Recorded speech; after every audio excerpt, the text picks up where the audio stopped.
I studied art for a year at St. Lawrence University.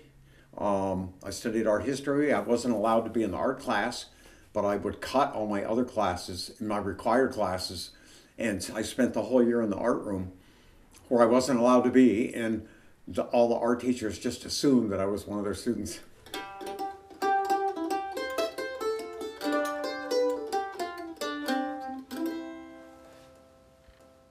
Larry Moffet was born in Denver, Colorado, and made his way to Maine to paint at an early age. In addition to studying at St. Lawrence University and Minneapolis School of Art, Moffet participated in and taught workshops at Haystack Mountain School of Crafts.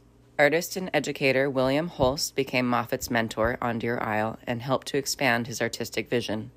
Moffet continues to explore and document the landscape of the Blue Hill Peninsula and Penobscot Bay and works outside year-round.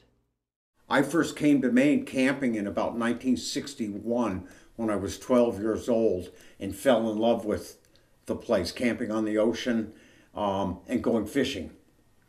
And by the time I came here when I was 16, I was doing a lot of watercolors.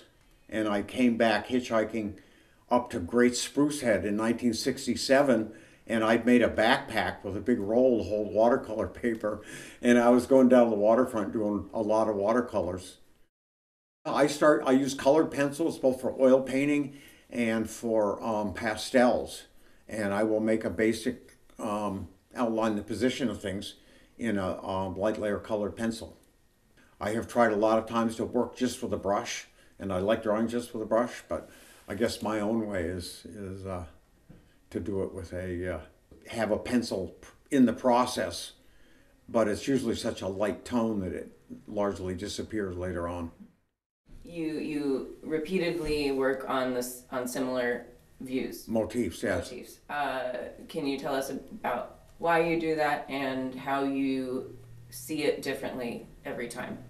Well, there's different factors that I consider, and they're incongruous isn't the right word, but they don't necessarily fit together. So it's kind of a struggle to be really organized, but really spontaneous at the same time. So I look for a composition that has different layers that recede into space. So I really like something that has an interesting foreground, but also a background and a middle ground, so that I can structure a composition.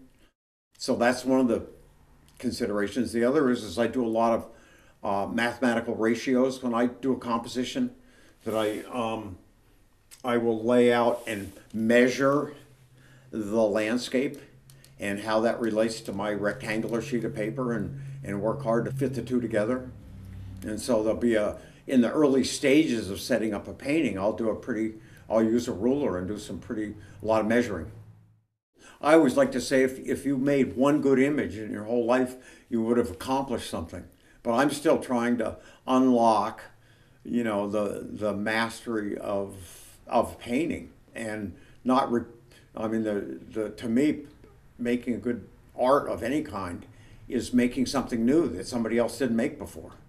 Can you talk a little bit more about how you developed that goal of painting this place so I ran a commercial fishing boat for 43. I ran 5 boats over a 43-year period, making money to raise my family. But the person who made the chair I'm sitting in, J.D. Mecklin, who was a poet, and he would always ask me, "Are you a fishy artist or an artistic fisherman?"